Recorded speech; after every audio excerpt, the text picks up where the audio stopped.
निवडून आली आणि यांना कुठंतरी आम्हाला कोणी वाली नाही अशा परिस्थितीत ही सर्व मंडळी हे आमच्याकडे आली आणि आम्ही अमोलदादाला सर्व हा विषय कानावर टाकला। विष्णुभाऊ होते, या सर्व मंडळींनी मी ताईकडे हा सर्व विषय घेतला की इथं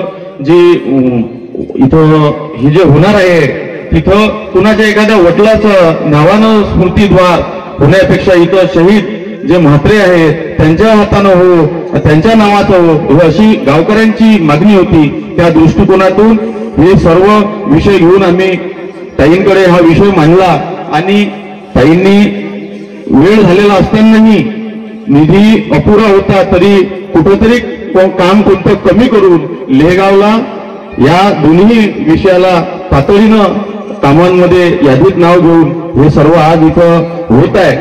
आणि परिस्थिती अशी आहे, दाखवून देत आहे की या लेगाव वासियांनी सरपंच केलं, जिल्हा परिषदेचं सदस्य 2 वेळा केलं, विधानसभेचं आमदार केलं, त्याही परिस्थितीत काही लोक आम्हाला भेटतात असं म्हणतात, काही लोक म्हणतात की जातीसाठी माती खावा लागते, काही जण म्हणते गावाचा माणूस आहे गावासाठी करावं लागते।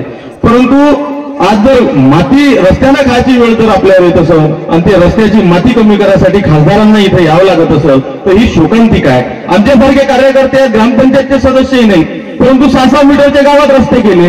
मग तुम्ही गावकऱ्यांनी एवढं मोठं केलं, आता खासदार व्हायला आम्हाला आता खासदार करा।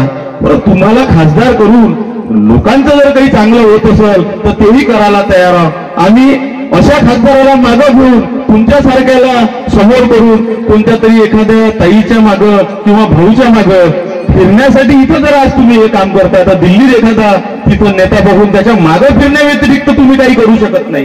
हे आम्ही 5 वर्षात पाहिलेलं आहे। याला मामा त्याला मामा, आता एवढे मामा दिले की घरी बसून दिले सारे मामा। परंतु ज्या डॉक्टर साहेब आणि ज्या गवई घराण्यानं तुम्हाला मोठं केलं ते गवई घराणं विसरले।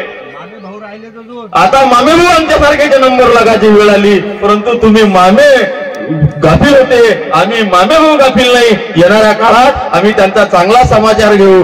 आणि ही परिस्थिती मला एवढंच तुम्हाला सर्व मंडळींना सांगायचं आहे की जिल्ह्याचा खासदार हा आपला कोणीतरी आपला कोण जातीचा आपल्या पातीचा यापेक्षा तो जिल्ह्याचा खासदार हा दमदार असला पाहिजे। आणि येणाऱ्या काळात मी एक लहान कोणी मोठा घास बोलतो की ताई पुन्हा जर खासदार झाल्या तर फक्त खासदार राहणार नाही, त्या केंद्रात मंत्री म्हणून राहतील अशा परिस्थितीचा आपल्या खासदार आहे।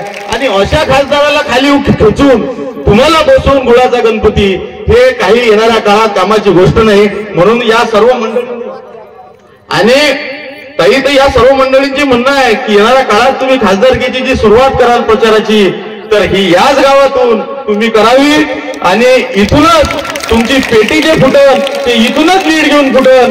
हे सर्व आम्ही तुम्हाला या सर्व गावकऱ्यांच्या वतीनं आश्वस्त करतो।